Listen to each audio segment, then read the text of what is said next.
disso, eu quero dar as boas-vindas aqui. Eu vejo assim que temos casais que são novos para mim. Não sei se é a primeira vez que você está vindo. Tem alguém que está nos visitando nessa noite pela primeira vez? Seja bem-vindo, em nome de Jesus, né? Mas para você, sim, realmente, que seja uma noite importante e que realmente você saia daqui nessa noite, né, sabendo que, como o Anderson colocou aqui, nós temos que lutar. E que perfeito que ficou esse vídeo, né, hoje realmente falando. Por quê? Quero fazer uma pergunta. Quando a família começa? Quando a família começa? Quando? No casamento.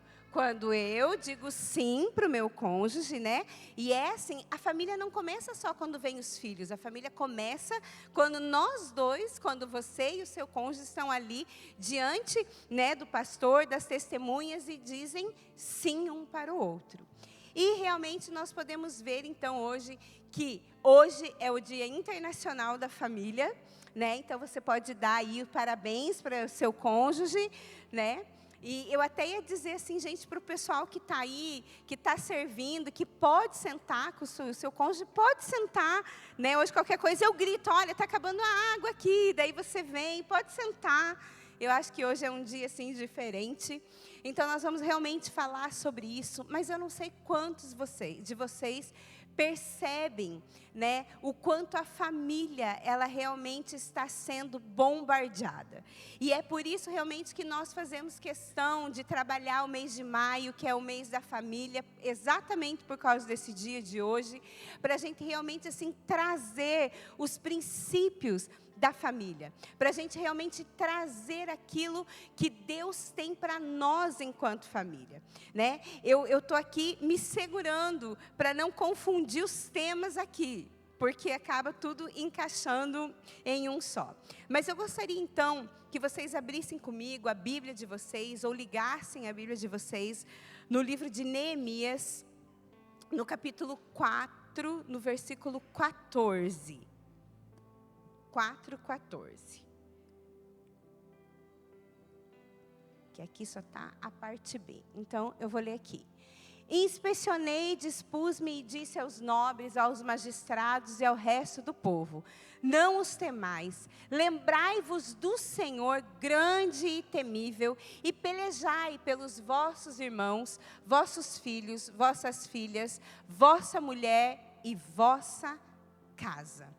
Senhor, em nome de Jesus, Deus, nós nos colocamos, Deus, diante da Tua presença agora.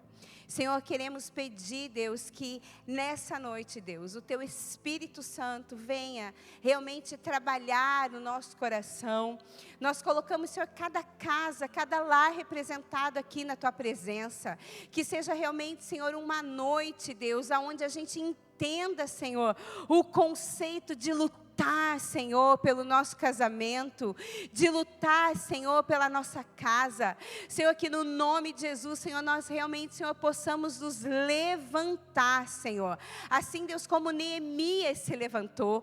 E realmente, Senhor, nós possamos entender qual é o Teu plano para a família, qual é o Teu bom, perfeito e agradável plano, Senhor, para vivermos, Deus. Nós nos colocamos, Deus, diante de Ti. E que realmente, Senhor, essa noite seja uma noite para edificarmos, Senhor, uns aos outros.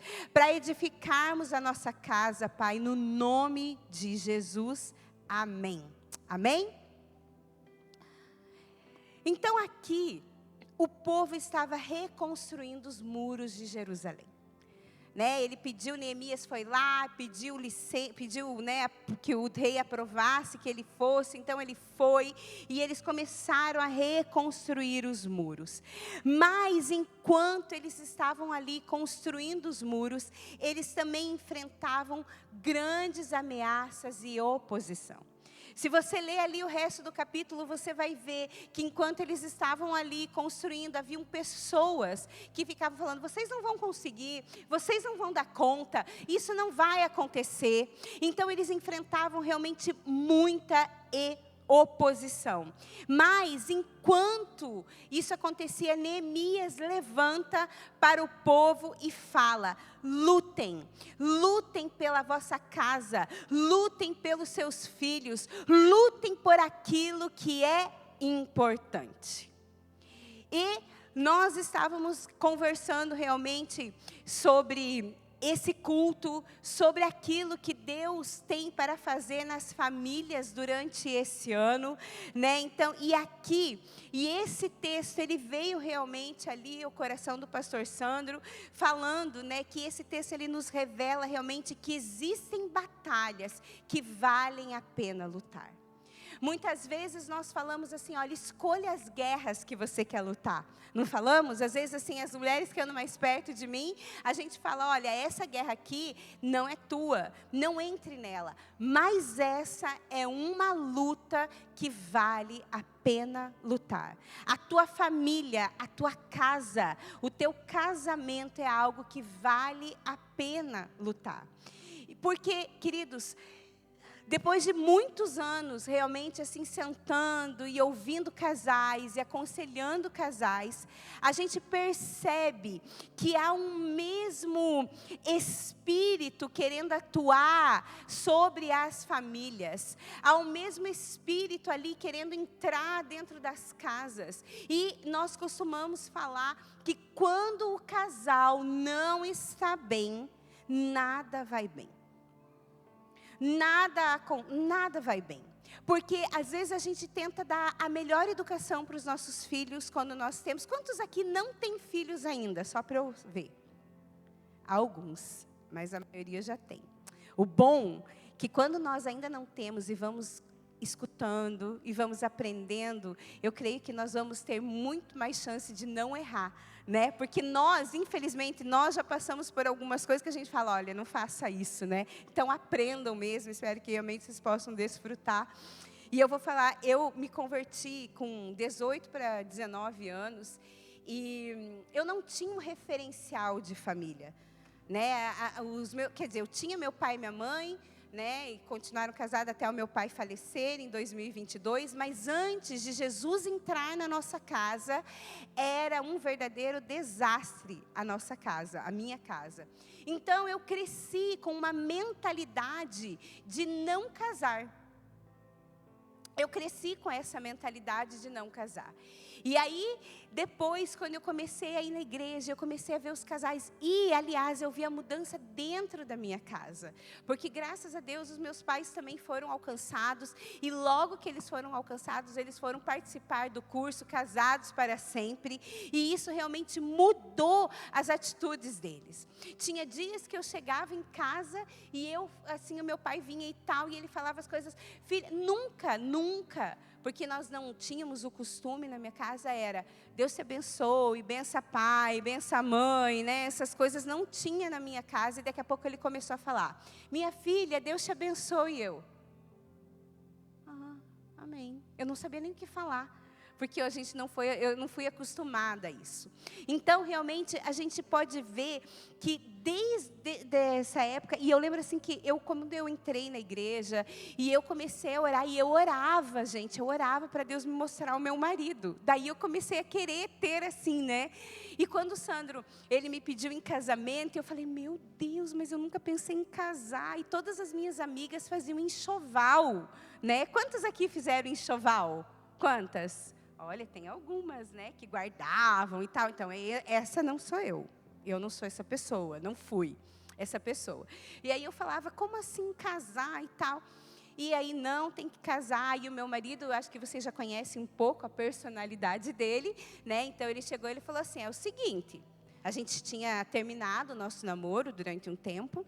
E aí, quando nós voltamos, ele falou assim, é o seguinte, eu vou lá e vou pedir a sua mão em casamento para o seu pai e para a sua mãe.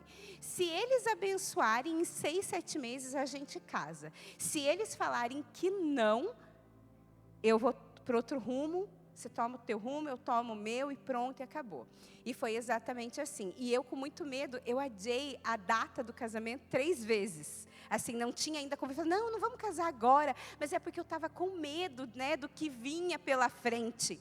E então, eu lembro que a última vez ele falou assim, ó, é o seguinte, ou você casa comigo no dia 7 de março, ou não tem mais casamento. E eu, ai, tá bom, né? Então, eu falo assim, eu meio que casei meio na marra, assim, né? Foi, mas eu fui. E logo no primeiro ano ali de casamento, gente, quando as pessoas falam assim, o primeiro ano de casamento, assim, ainda está em lua de mel. Eu não tive essa lua de mel. Não tive. Ainda bem que agora, né, com 28 anos de casado, os meninos longe, a gente está podendo curtir bastante. Mas ali naquele primeiro ano, meu Deus, a minha casa parecia isso aqui que apareceu, um ringue dentro de casa. E eu lembro que uma vez nós brigamos realmente, e eu acho que foi uma briga bem feia. E aí eu lembro que eu saí assim da minha casa e eu fui para a casa da minha mãe. E aí a minha mãe foi muito sábia e falou assim, olha, você pode ficar aqui o tempo que você quiser, mas dormir aqui você não vai. Você tem casa, você quis casar, então você pode voltar para sua casa. E eu falei, tá bom, se meu pai estivesse lá naquele dia, eu não tinha ido para casa. Mas ainda bem que ele não estava, Deus sabe de todas as coisas. E eu lembro que quando eu voltei para minha casa, o Sandro estava assim no nosso quarto, ajoelhado e orando.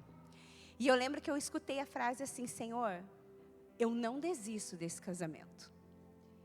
E aí eu lembro assim que aquela frase, assim, quando eu cheguei em casa e escutei, me impactou.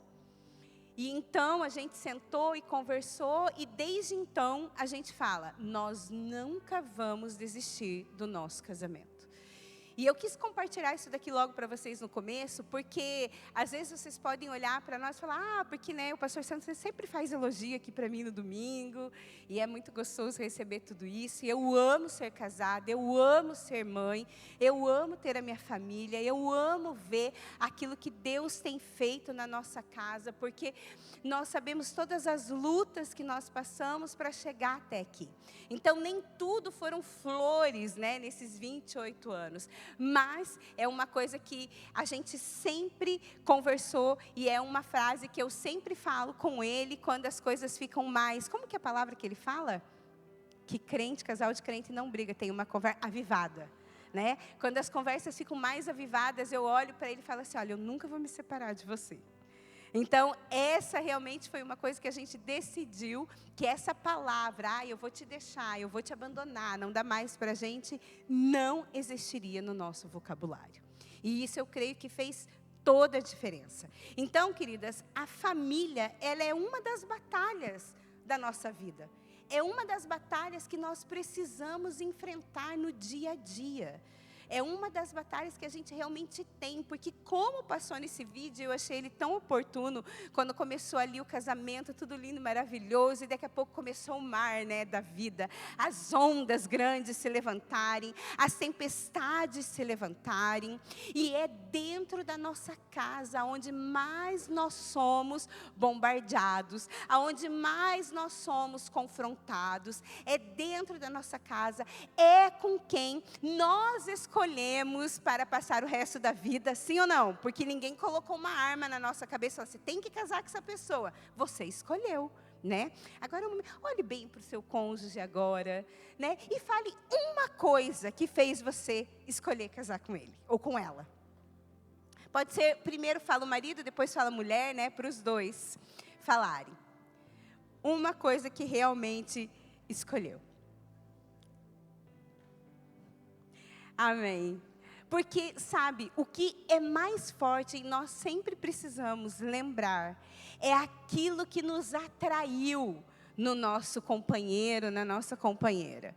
Porque aí as tempestades vêm, né? O mar começa a formar ondas. Tem barco até que vira, gente. Tem ou não tem? Tem barco que vira. E depois tem que, sei lá, alguém tem que jogar a boia, e aí vem, e depois entra de novo nesse barco, e depois a maré, ela acalma, e daqui a pouco vem as mudanças de novo. Então, assim, a gente precisa sempre lembrar daquilo que nos uniu. Nós precisamos sempre trazer à memória aquilo que nos uniu, e lembrar que o casamento realmente é algo que nós não podemos desistir de defender. Amém? Então tá certo, então é por isso que hoje o Anderson falou, lute, vamos lutar, agora vocês entenderam, vamos lutar essa noite? Quem vai lutar pela sua casa aqui nessa noite? Eu vou. E aqui também foi falado durante o louvor, né, que se o casamento tá bom, Deus pode melhorar. Amém. E se ele não tá, Deus também pode melhorar. Então, sempre tem espaço para melhorar. Sempre tem espaço para a gente ter mais. Sempre tem espaço realmente para a gente aproveitar mais. Lá em Hebreus 13, no capítulo 4, diz assim: digno de honra entre todos seja o matrimônio, bem como leito sem mácula, porque Deus julgará os impuros e os adúlteros. Então vejam bem, aqui Deus está dizendo, muitas vezes nós podemos falar assim, mas assim, o que é? Nós precisamos entender uma coisa, que o casamento é algo espiritual.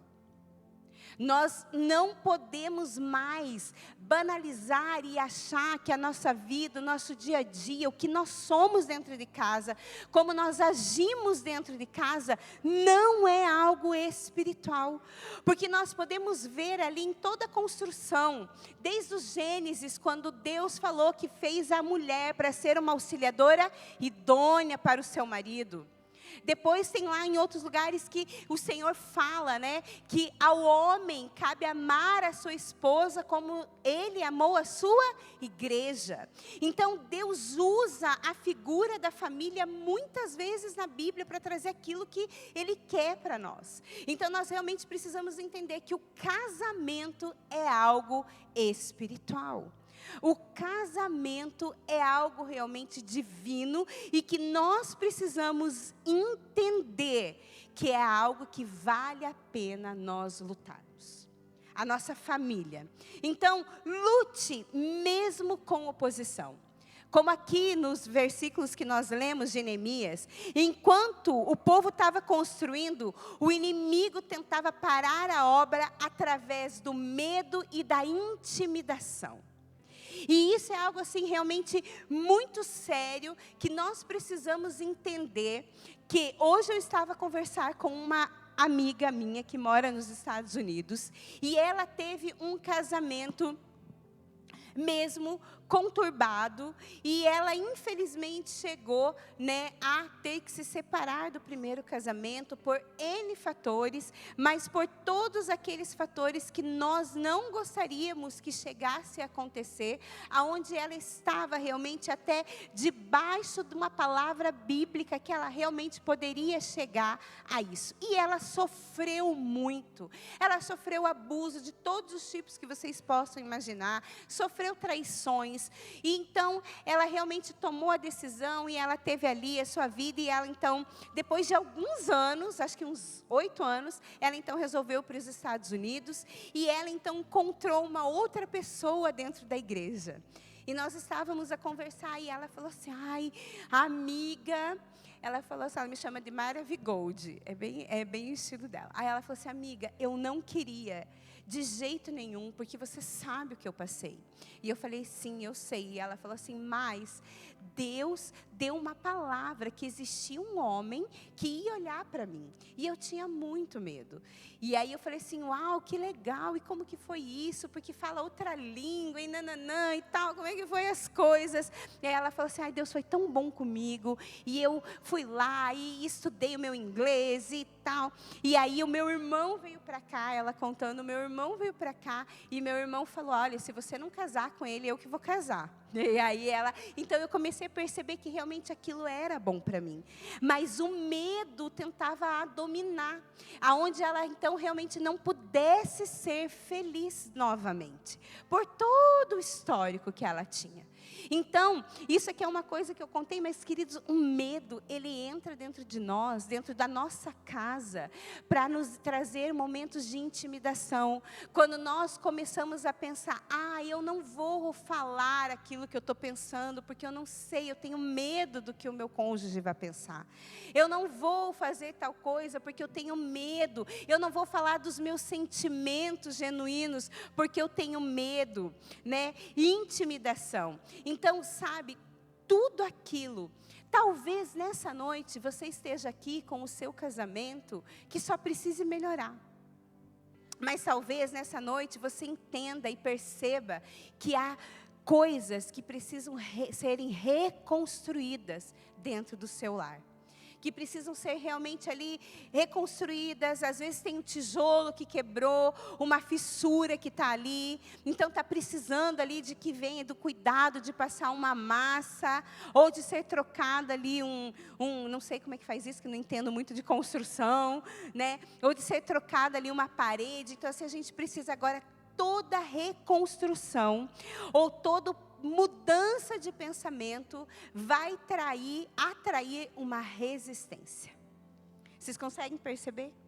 Quando nós realmente começamos a ler a Bíblia, ou quando nós começamos a compreender os princípios que Deus tem para nós, enquanto instituição, família, enquanto casal, enquanto instituição, casamento, isso vai começar a trazer realmente uma resistência. Ali no versículo 11 de Neemias fala assim: disseram, porém, os nossos inimigos, nada saberão disso, nem verão até que entremos no meio deles e os matemos, assim faremos cessar a obra. Talvez nós possamos trazer hoje, para o nosso dia, que o inimigo, ele está falando assim, esses casais que estão aqui, eles não vão ver a boa, perfeita e agradável vontade do Senhor para a sua família. Porque antes que eles consigam conquistar isso, a gente vai dar um jeito, o inimigo falou, eu vou dar um jeito de entrar no meio dessa casa e destruir aquilo que eles estão planejando. Infelizmente, nós passamos o nosso dia a dia, a nossa correria, e a gente esquece que o nosso casamento é algo espiritual. E assim como tudo que é espiritual, nós temos um mundo no céu, um mundo espiritual à nossa volta, que rege contra a nossa felicidade. E isso às vezes se dá ali, eu não sei vocês, mas às vezes você está lá e aí você vem e você escuta uma palavra e você vê algo assim que edifica a tua casa e aí você fala, eu vou mudar, né? Eu não sei vocês assim, quantas vezes mulher, eu vou falar de mim, mulher, porque assim, né? Muitas coisas eu preciso mudar na minha vida, já mudei e ainda preciso mudar. Sempre tem espaço para melhorar, amém? Sempre tem espaço para melhorar. E aí eu lembro assim que às vezes eu escutava umas palavras assim que me confrontavam. E aí eu falava assim, olha, eu já sou tão melhor do que o espelho que eu tive, mas olhando aqui no que a palavra diz que eu sou, eu preciso melhorar. Né? E aí tem lá Provérbios 31, mulheres, para nos desafiar mais ainda, né? Então, perfeito. Aí eu lembro assim que eu falava, amanhã eu vou acordar antes, eu vou colocar a mesa, eu vou deixar a mesa posta para o café e tal, e vou fazer as coisas. E eu lembro que teve uma vez que eu cheguei e coloquei assim um cartãozinho para todos na minha casa, na hora do café da manhã, na mesa, né? Com nominho e uma frase assim de bênção, né? Falei, tô arrasando nessa manhã. E aí eu lembro assim que a primeira coisa que sentaram, olharam e falaram assim, os meninos, mãe, o que aconteceu? O que está acontecendo? O que você quer falar com a gente? Eu, credo, gente, nada. Não. Gente, é um dia normal, eu só fiz isso daqui antes de vocês irem para a escola. Aí veio o Sandro, fala, pai, o que está acontecendo? Eu falo, gente, eu estou muito ruim mesmo, né? Então, assim, eu pensei, e o Sandro, assim, naquele dia e tal. E aí, e quando você prepara tudo e do nada vem uma discussão? Ou por causa de um pão que não gostou, porque eu não sei, isso acontece? Não, só acontece na minha casa, eu acho, né? Às vezes é uma coisa assim, olha, um negócio que cai. Porque sabe uma coisa aqui engraçada também? Que quando a gente está em casa e de repente alguém derrama o sumo, a água, o café sem querer. Se é uma visita que está sentada lá, você vai falar assim, não tem problema, não faz mal, pega ali um paninho para a gente secar. Não se incomode com isso. Se é alguém da tua família, a terceira guerra está instaurada. Se é o marido, então, nossa, né? Você sempre faz isso, você não presta atenção. E aí ele vai. Então, isso aqui, essas pequenas coisas do dia a dia, são sementes do inimigo para nos roubar. Porque o nosso lar tem que ser um lugar onde a gente ame estar. Onde a gente queira sair do trabalho e ir correndo para casa, e não ao contrário. Então, isso aqui que eu estou falando para vocês é exatamente isso, porque às vezes a gente se programa, fala, não, eu vou mudar, eu vou ser diferente. E aí acontece uma coisa simplesmente assim, para vir te resistindo naquela tua mudança. E aí muitas vezes a gente fala assim, pronto, tá vendo? O que adianta? Tentei, não resolve, não vou mais fazer. E é exatamente isso que o inimigo quer.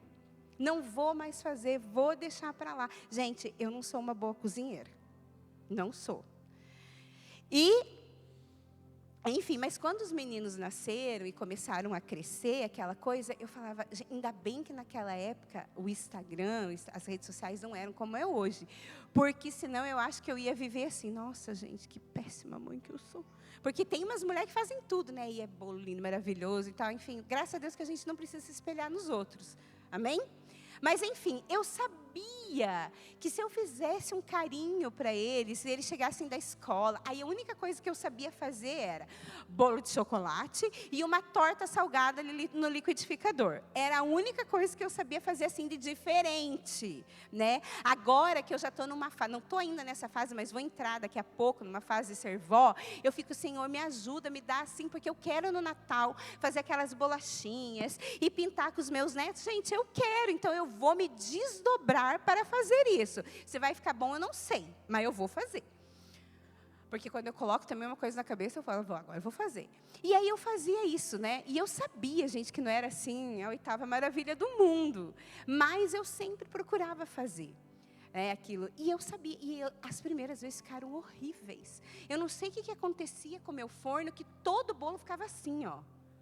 Ou ele fazia assim, batumava, ou ele ficava assim. E eu falava, gente, meu Deus. E aí perguntava para as amigas o que fazer. E aí iam lá e davam dicas, né? Coloca a forma com água embaixo, faz não sei o que e tal. Até hoje, às vezes, ele ainda fica meio assim.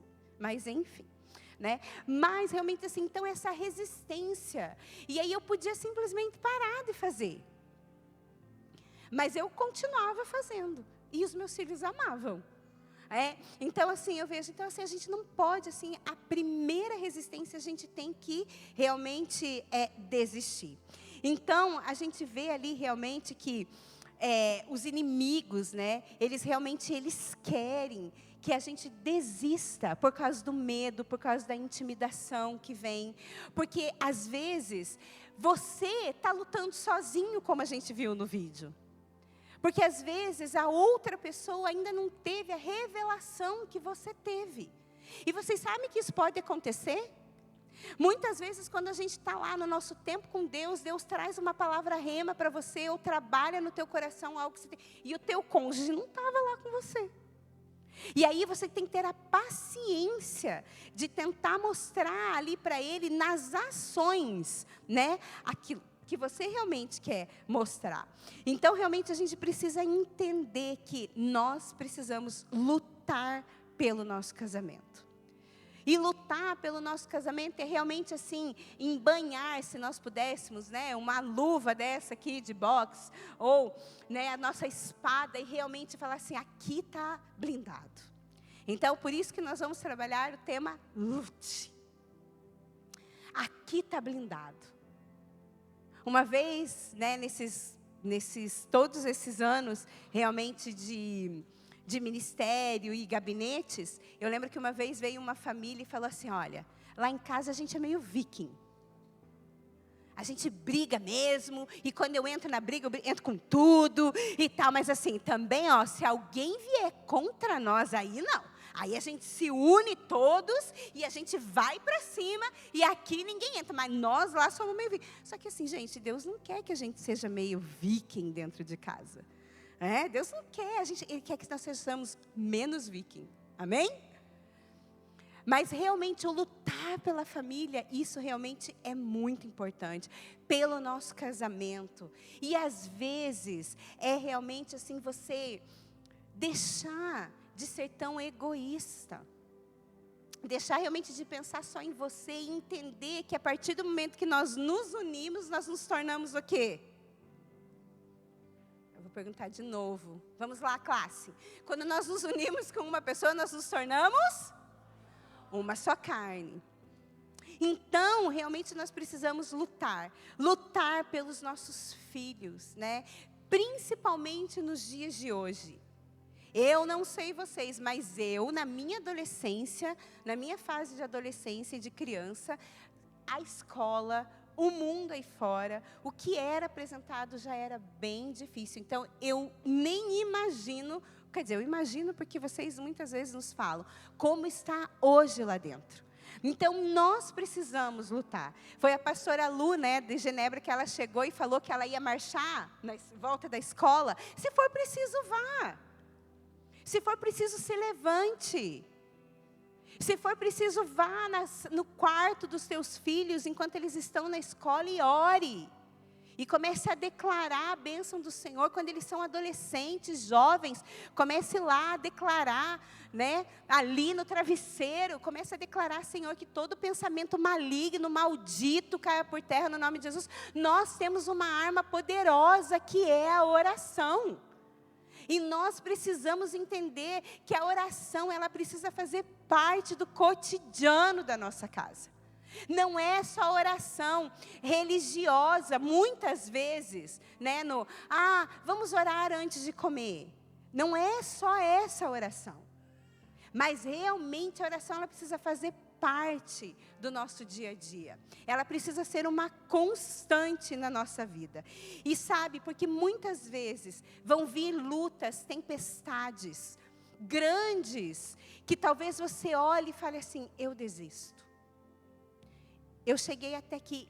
Quantas vezes eu já ouvi, nós já ouvimos no nosso gabinete, chegamos ao nosso limite. Quantas vezes? Só que nós esquecemos, que ali, como diz Neemias, fala lá, no começo, que ele fala, lembre-vos do Senhor, que é grande e temível. Então, nós realmente precisamos lembrar que nós não podemos desistir daquilo que Deus te entregou. Olha que poderoso, Deus nos entregou um cônjuge, Deus nos entregou uma família, e nós temos algo poderoso, precioso, do qual nós não podemos esquecer e nem deixar de lutar. Então, Neemias fala, lembre-se do Senhor. Antes da batalha, então muitas vezes eles estavam ali a construir o muro, mas eles precisavam lembrar quem Deus era.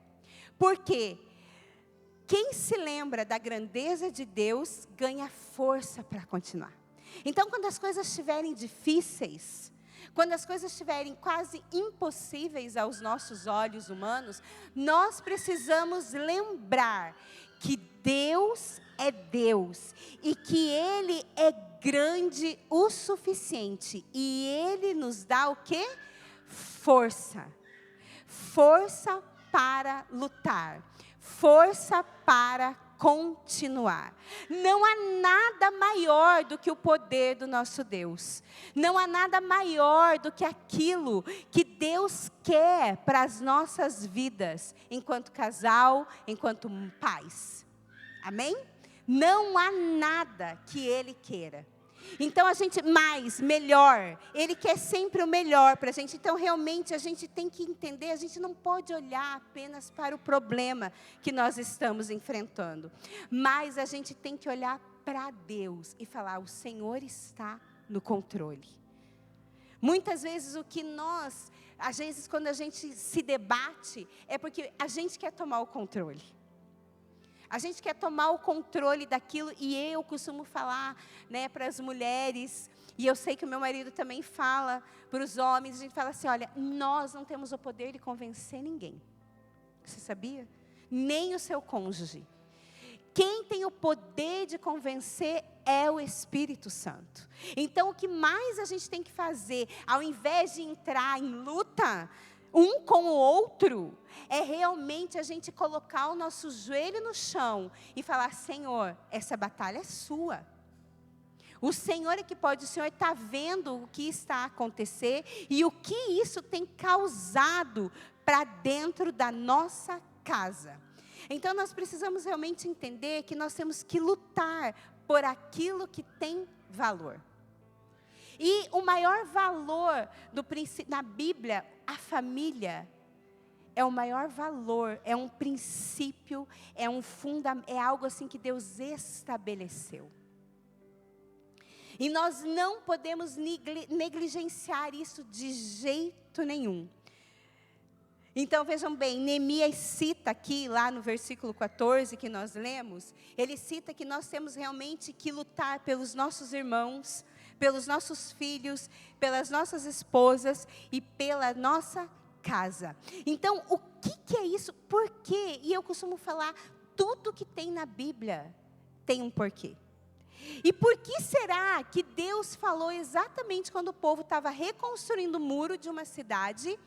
Aqui Neemias fala, lute pela sua casa, lute pela sua mulher, porque é algo importante, que se não fosse importante, não estaria aqui. Então nós precisamos definir o que para nós, nessa noite, tem mais importância. O que tem sido mais importante para você no seu dia a dia? É o sair para trabalhar e ganhar dinheiro?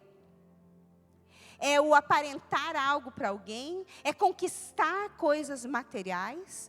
Ou o que tem sido mais importante para você? Porque muitas vezes as nossas atitudes, elas já dizem aquilo que é importante para nós. Quando nós negociamos ou negligenciamos a nossa família, ou o nosso cônjuge, por algo, ou por alguma coisa. Então, assim, muitas vezes a gente fala, nossa, vai ter assim, sei lá, o meu marido vai apresentar um trabalho, uma coisa importante na faculdade, porque agora também não veio outro exemplo, na faculdade. E aí você tem marcado um jogo de futebol. Não, é a mulher, né? Eu estou falando do marido, tá, desculpa. Aí você tem marcado com as suas amigas um café, porque, gente, vou falar uma coisa. Deixa o marido jogar futebol com os irmãos, gente. Deixa, sabe por quê? Vou falar aqui, sabe por quê? Porque o marido, ele tem coisas dentro dele, o homem tem coisas dentro dele, que ele sabe que é melhor não compartilhar com você. Porque o peso é grande, a dor de cabeça dele é grande. Por ter a responsabilidade de ser o provedor de casa. E talvez ele sabe que se ele falar, você não vai dar a mão e vai assim lutar junto. Então deixa ele extravasar, deixa lá eles terem o momento dele. Deixa lá, porque lá no futebol eles têm as coisas dele, as palavras lá de amor deles, né? Eles têm lá. Deixa que vá. Em contrapartida, homem, marido, deixa a mulher que tem o encontro dela com as amigas. Sabe por quê? Porque nós, mulheres, ao contrário de vocês, homens, nós temos necessidade de falar. Quase 5.000 palavras, gente, por dia. Então, deixa, porque assim, se você não deixar a sua esposa ir falar com as amigas, porque nós, assim, a gente fala com as esposas, a gente está aqui com as amigas, 5 amigas, e uma está falando do não sei o quê, a outra está falando que é rosa, que eu não sei o que é rosa, e eu estou aqui falando de pois é, não sei o quê, você viu aquela viagem, daqui a pouco eu paro e falo, é mesmo, é aquilo lá, é rosa mesmo. A gente consegue fazer isso. Só que nós precisamos falar, então deixa, dá liberdade também para a mulher ir lá e ficar 5 horas com as amigas. Eu vou falar, é pouco ainda. Porque se você não deixar a sua mulher ir lá ter o tempo com as amigas, você vai ter que escutar. Aí depois não reclama a hora que você chegar em casa do trabalho cansado, ela fala, senta aí que eu quero conversar. vai ter que escutar. Então, a gente realmente precisa ter esse tempo, amém? Pegaram a dica? Beleza, depois faz um MBA, tô brincando. Mas, gente, é muito verdade. Aí, vamos voltar lá no caso, né? O marido, então, vai lá e tem um trabalho na faculdade, no mestrado, no doutorado, sei lá. E aí, para apresentar, aí você tem um café. E aí, ele chega e fala assim, olha, hoje é o dia da minha apresentação. Ai, bem hoje, esqueci. Que horas? Ah, é 16h30. Ah, eu tenho marcado café. Gente, desculpa, não pode. O que é prioridade para você? Porque a partir do momento que a gente casou e falou que aceitava um ao outro no altar, as coisas do outro têm que ser prioridade para mim também. E vice-versa. A gente está ali para ser companheiro, para realmente pegar a mão um do outro e ir junto. Nos momentos bons, nos momentos ruins. Estar junto.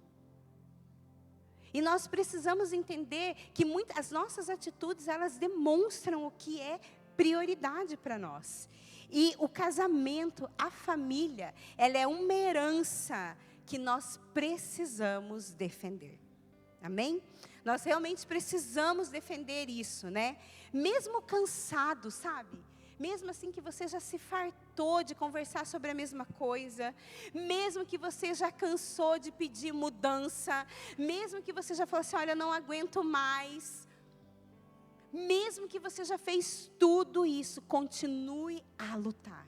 Alguém precisa lutar pelo casamento. Alguém precisa lutar pela casa e pela sua família. Se talvez hoje você está aqui e um do cônjuge ainda não entendeu isso, não discuta. Vá para Deus, não comece a criar mais caso por causa disso, vá para o Senhor. E comece a falar, Deus, muda, me ajuda nisso aqui, me ajuda nesse ponto. Lute enquanto você está construindo algo sólido. Porque a nossa construção da família, ela começa no altar e ela se prolonga para o resto da vida, até que chegue a morte. E dependendo daquilo que a gente vai construir, é como nós vamos ter o nosso fim. Como aquilo que a gente está construindo quando os nossos filhos são pequenos, enquanto a gente ainda está começando o casamento, aquilo que a gente coloca como prioridade, é o que vai realmente determinar como você vai passar ali os anos, né, da velhice. Eu costumo falar, a vida começa em 2 e termina em 2. Então, realmente, assim, é tão precioso. Tem mais alguém aqui que já está com o ninho vazio, assim, igual eu? Tem mais alguém ou eu sou a única felizarda? Ah, tem lá, né? Que bom, né? Não sou só eu. Mas é bom, gente. Eu vou falar que no final é muito bom.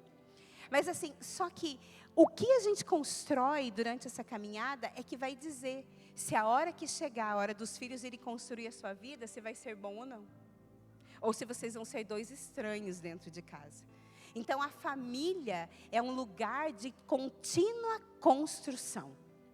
É um lugar realmente de diálogo, de conversa, da gente realmente sentar e colocar as prioridades. De estar em união em todas as coisas. Então, ali a gente pode ver no versículo 17 de Neemias 4, fala assim, os carregadores que por si mesmo tomavam as cargas, cada uma das mãos fazia a obra e com a outra segurava a arma. Ou seja, com uma mão eles construíam, com a outra eles estavam prontos para a batalha. Porque eles sabiam que haveria uma hora que talvez eles tivessem que lutar. E eles não iam ter tempo para largar o que eles estavam fazendo aqui no muro e ir lá ainda buscar a arma. E é assim que nós precisamos nos comportar. Nós precisamos estar pronto para a luta a hora que ela chegar. Não é esperar. Não é esperar o dia mau chegar para daí então a gente correr atrás do prejuízo.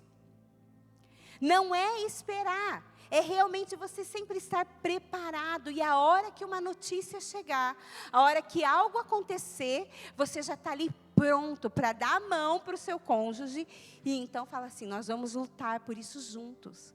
E nós vamos vencer isso juntos. É preciso realmente construir e vigiar ao mesmo tempo. Você não pode parar nunca de edificar o seu lar, mesmo em dias de luta. Na palavra do Senhor, Deus dá uma palavra para o rei. Ai, meu Deus, Eli, não. Esqueci. Acho que é. Que ele fala, né? Eli que ele fala, edifique a sua casa.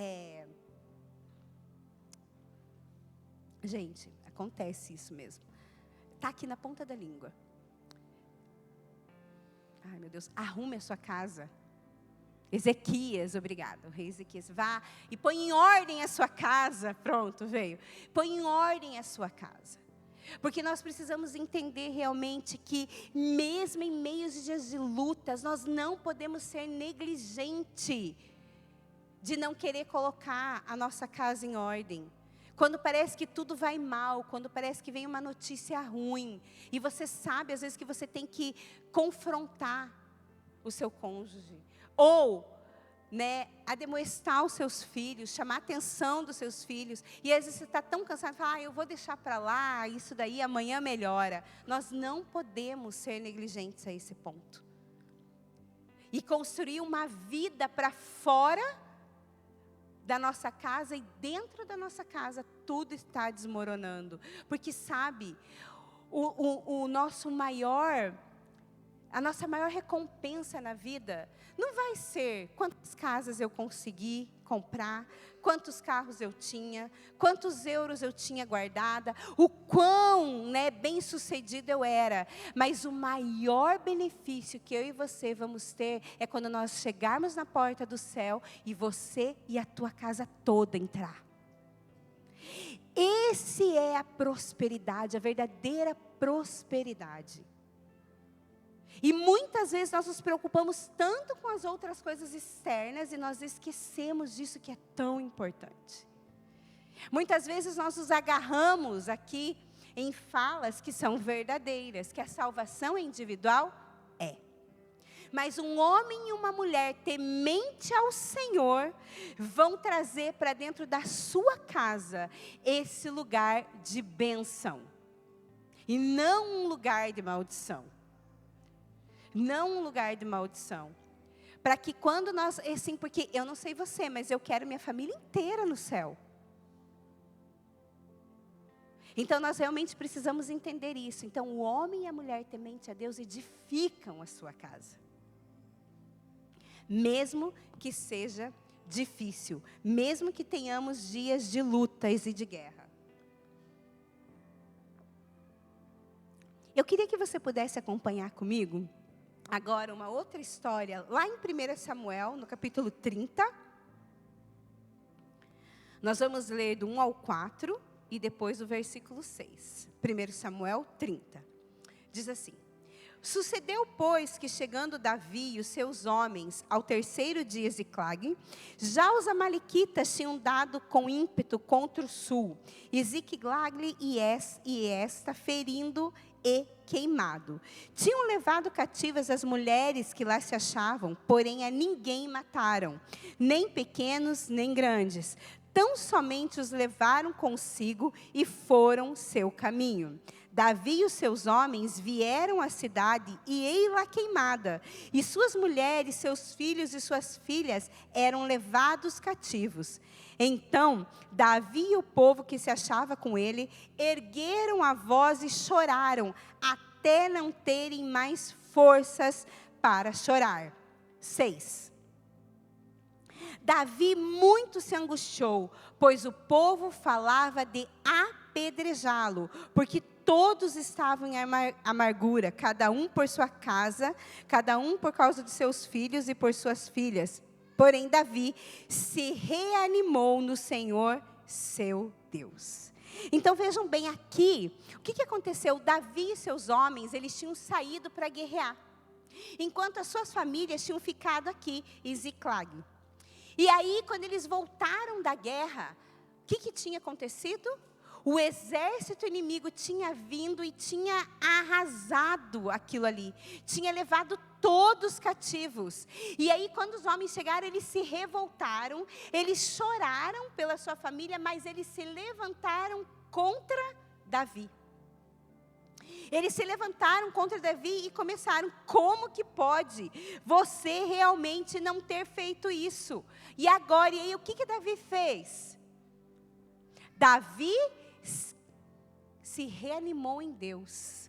Ele se reanimou no Senhor, porque ele sabia que a força dele vinha de Deus. E aí então, ele foi lá e ele foi perguntar ao Senhor: Senhor, eu devo ir? E Deus disse: vai. Eu vou conquistar, vou trazer minha família de volta? Vai. E aí então, Davi foi. Então realmente nós não podemos deixar de edificar e mesmo assim vigiar. E nós precisamos saber realmente que Deus é o Deus que pode todas as coisas. Só que sabe, nós precisamos entender que tem coisas no nosso dia a dia que nós precisamos fazer. Que é realmente construir, edificar um lar, é construir diálogo. Diálogos. E eu posso falar para vocês que nós escutamos casais que não há comunicação. Não há comunicação verdadeira e genuína. Não há diálogo. Não sentam, não conversam. Não sabe o que se passa no coração do outro. Mal e mal sabe o que o cônjuge gosta. E nós fizemos aqui no jantar dos namorados, a gente fez aqui uma dinâmica que fazia várias perguntas sobre o cônjuge. Né? E a gente ainda anotou quantos acertaram quanto. Sabe o que é isso? É falta de sentar e conversar. É falta de sentar e perguntar: olha, qual cor mesmo você mais gosta? Qual é o seu prato de comida favorito? Qual é a sua linguagem de amor? A gente precisa realmente construir esse diálogo. Uma outra coisa na edificação do nosso lar é realmente construir uma base de oração. É construir dentro de casa também comunhão. É triste quando nós temos uma casa linda. Às vezes, né, o Senhor nos abençoou e a gente tem uma casa grande. E aí nós temos lá 2, 3 filhos e aí está cada um num canto da casa. E nunca temos um lugar onde estão todos para ter comunhão. Para estar junto, para chegar e falar: olha, vamos assistir um filme. Eu não quero ficar com vocês. Então a gente precisa realmente construir esse ambiente de comunhão, para que aonde não fique cada um no seu canto, mas realmente a gente possa estar juntos. E comunhão não é o tempo todo a gente tá, às vezes, sabe, eu às vezes assim, eu falo, às vezes a gente conversa com algumas pessoas, né? Ali no gabinete, às vezes, olha gente, se hoje eu falar alguma coisa aqui para vocês, às vezes falam: nossa, vocês estão falando de mim. Não é que geralmente se repete as coisas nos casamentos. Os erros, eles se repetem. Mas às vezes a gente conversa assim, e você conhece a pessoa aqui na igreja, e nossa, parece que é tudo bem, um sabe da vida do outro, o que o filho está fazendo, onde que está e tal. E aí quando você começa a estar mais perto, você vê que aquilo assim é só uma fachada. Porque quando um precisa do outro realmente, nenhum deixa de fazer aquilo que é do seu interesse para lutar pelo outro. Nenhum deixa de simplesmente: não, isso daqui realmente eu não entendo agora, eu não compreendo agora. Porque eu lembro que quando a gente foi para vir para Portugal e o Senhor falou conosco, antes disso, um dia eu comentei com os meninos e falei assim: gente, eu acho que eu quero morar em Israel. Eu amo aquela terra. E aí os meninos falaram assim: mãe, desculpa, mas isso daí é um sonho seu? É porque eles não conheciam ainda, eles não estavam assim, não estavam ainda nessa fase, sabe? Hoje eles já querem conhecer. Mãe, isso daí, eu falei: gente, vocês podem lutar no exército israelense. Tá doida? E eu, tá bom, né? Falei, tá, é meu sonho, pronto, é meu, ok, entendi. E aí, quando a gente, então, compartilhou com ele sobre vir para Portugal, e eu lembro que o Sandro chamou os meninos e falou, olha, meninos, Deus, né, já sabiam do movimento e tal, e falou assim, mas vocês orem e busquem de Deus aquilo que é para vocês. Porque aí eles já tinham uma idade. O Natan já ia fazer 18 anos, o Mateus já tinha 20, e eles já tinham a sua vida. E aí eu lembro que eles sentaram, e aí cada um foi orar e buscar o Senhor, e quando eles retornaram, e eles vieram, né, falando assim, não, Deus falou para nós que isso é algo familiar. Então nós vamos, e isso eu acho hoje, eu olho para eles e falo, gente, por quê? Quando a gente vem imigrar, eles deixaram tudo para trás, tudo. Eu lembro uma vez que o Mateus sentou na cama com 20 anos, né? Isso logo que a gente chegou, eu lembro que eu passei, e ele não é um menino de chorar. E eu lembro que eu passei no quarto e ele estava sentado na cama, chorando.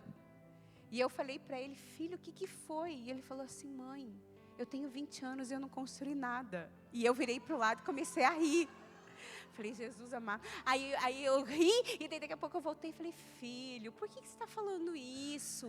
Não, é porque lá eu fazia isso. Eu falei, calma, nós estamos começando de novo. Começando de novo. Mas ele precisava ser ouvido. Então eu vejo hoje, eu olho para eles hoje, e eu vejo isso assim, como uma prova de amor e comunhão para com a nossa família. Porque eles podiam ter feito. Então, isso é ter essa comunhão. É talvez, muitas vezes, você deixar algo que é só do teu interesse, para você ir atrás de algo que é de um interesse maior. Que é de um bem comum. Que não é algo que vai contra o que a palavra diz. Então, a gente realmente precisa entender que a gente também precisa vigiar espiritualmente. É você perceber, e mulheres, nós temos isso muito aguçado dentro da gente, quando parece assim que você acorda e você fala assim, nossa, parece que hoje o ambiente não está muito bom. Né? Aí você já tem isso, mas você levanta e vai lá e atropela tudo, e daqui a pouco chega, e daí o marido se atrasa, e fala, eu estou atrasada, eu fiz café, você... Aí você olha, gente, aquela percepção que Deus te deu para você orar, você já... Então, a gente precisa realmente vigiar. E maridos, homens, também precisamos vigiar em oração. Não há mais tempo da gente ser negligente nisso. Não há mais tempo da gente realmente não orar e não buscar o Senhor. E sabe, eu quero que nem está aqui, tem um monte de coisa aqui que não está aqui. Depois, se perguntarem, o Senhor perguntar para vocês como é que foi, você falar, foi jóia. Combinado? Mas assim, olha, esses dias nós estávamos em casa, e aí a gente estava conversando sobre alguma coisa, e aí a gente estava falando sobre essa questão de negligenciar esse momento com Deus, né? E vocês sabem, a gente já falou aqui várias vezes, que tem dias que a gente não está com vontade de orar, não está com vontade de ler a Bíblia, e que tal, e às vezes é cansativo, e às vezes você passa o dia e você não faz. E nós estávamos conversando sobre isso, e daqui a pouco o Sandro, ele falou assim, sabe, pecado é tudo aquilo que nos afasta de Deus. E eu olhei para ele e falei assim, ele falou assim, às vezes a gente só leva como pecado as coisas que a gente, adultério, mentira, traição, mas o pecado, o que aconteceu lá no Éden? Houve uma ruptura, houve uma separação do homem para com Deus. E quando o Sandro falou aquilo, eu olhei para ele e falei assim, eu nunca parei para pensar nisso. Que todas as vezes que a gente é negligente na nossa vida de oração, que a gente é negligente na nossa leitura da palavra, nós estamos entrando num lugar de pecar. Porque nós estamos entrando num lugar de nos afastarmos da presença do Senhor. E aí o dia consome você, e você não volta para fazer.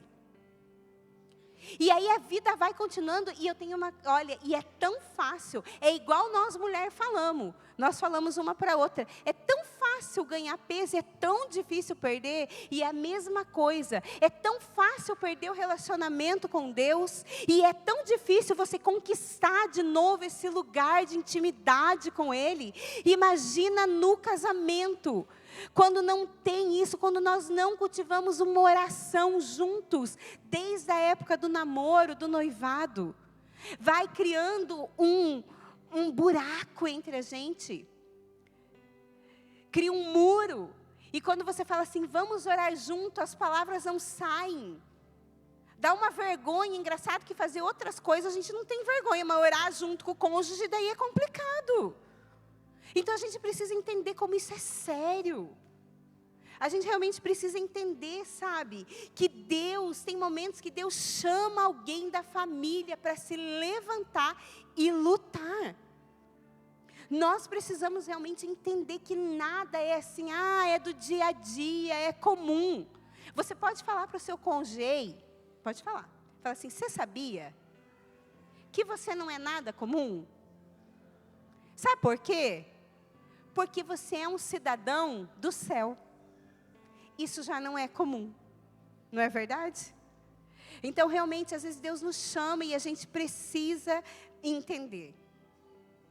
Lá em Ezequiel, no capítulo 22, 30, diz assim: busquei entre eles um homem que tapasse o muro e se colocasse na brecha perante mim, a favor desta terra, para que eu não a destruísse, mas a ninguém achei.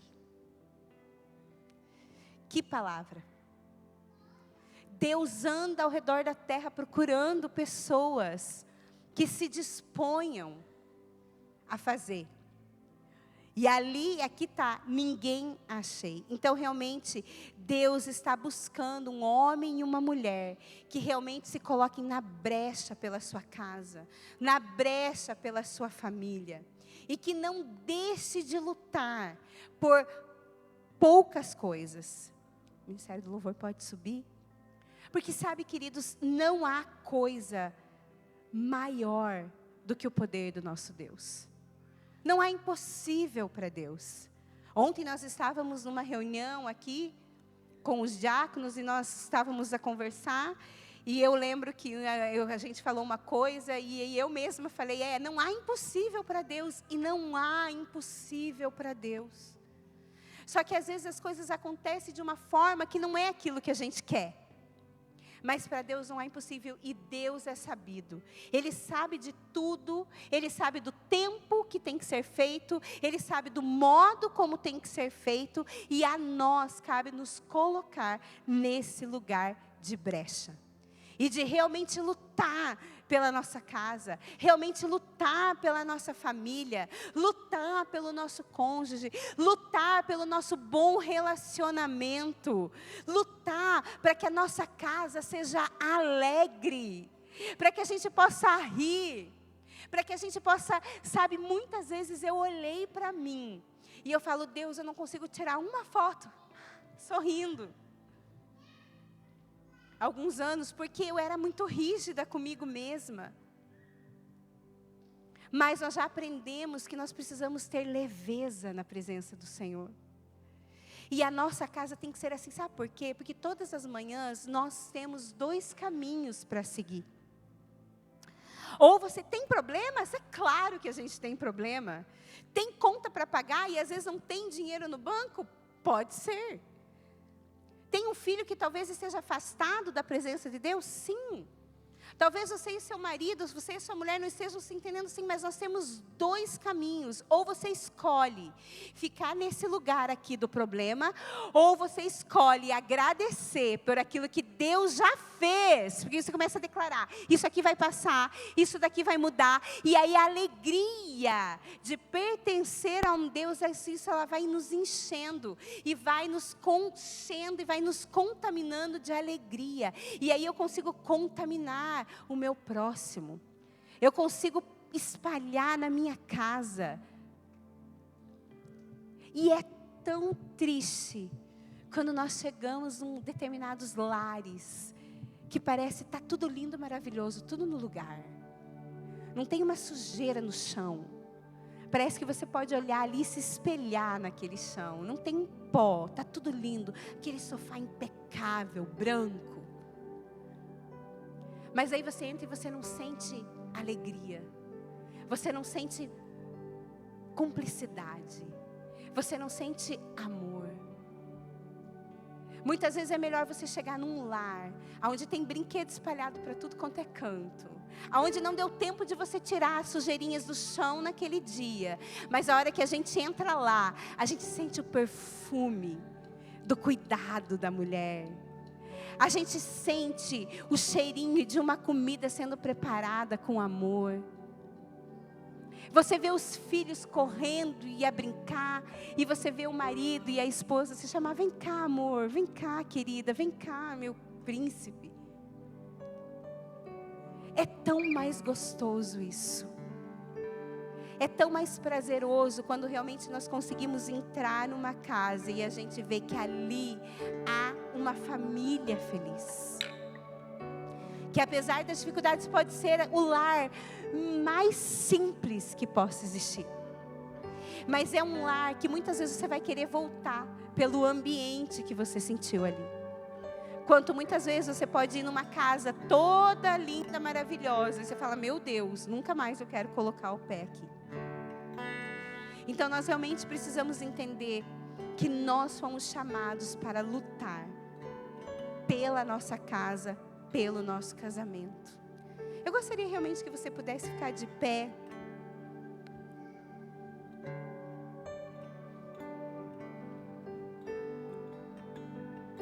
Talvez essa noite realmente, eu espero realmente que você possa ter aberto teu coração para receber isso aqui. Às vezes parece que é tudo que eu já sei, mas a pergunta é tudo que você tem colocado em prática? A pergunta não é o que nós sabemos no racional. A pergunta é: eu tenho colocado em prática aquilo que eu sei que eu preciso colocar no meu lar? Eu tenho lutado pelo meu casamento. Eu tenho lutado pela minha casa, pelos meus filhos. Eu tenho lutado pelo propósito que quando a gente se uniu, Deus falou. Eu tenho lutado por aquilo. Eu tenho não arredado o pé daquilo que Deus me falou por uma convicção. Ou eu deixo as circunstâncias à minha volta ditarem aquilo que nós vamos fazer. Deus realmente confiou algo para cada um de nós aqui nessa noite. Casais, Deus nos confiou algo tão precioso, que vai além daquilo que nós podemos ver no hoje, que vai além das coisas materiais que nós conquistamos, mas é algo geracional. Que a hora que um de nós partirmos, vai continuar o legado na vida dos nossos filhos, e vai continuar o legado na vida dos nossos netos, dos nossos bisnetos. E o que você quer que seja o legado deles? Que eles olhem para trás e falem: nossa, os meus pais me ensinaram isso. Os meus pais me ensinaram a orar e abençoar o meu cônjuge antes de sair de casa. Qual vai ser o legado que você vai deixar dentro da sua casa? O que você está lutando para construir hoje? Neemias lutou contra todos, contra tudo, para reconstruir aqueles muros. Será que quando o dia mal chegar, você vai ser achado? Você vai ser aquele homem e aquela mulher que Deus está procurando aqui em Ezequiel 22:30?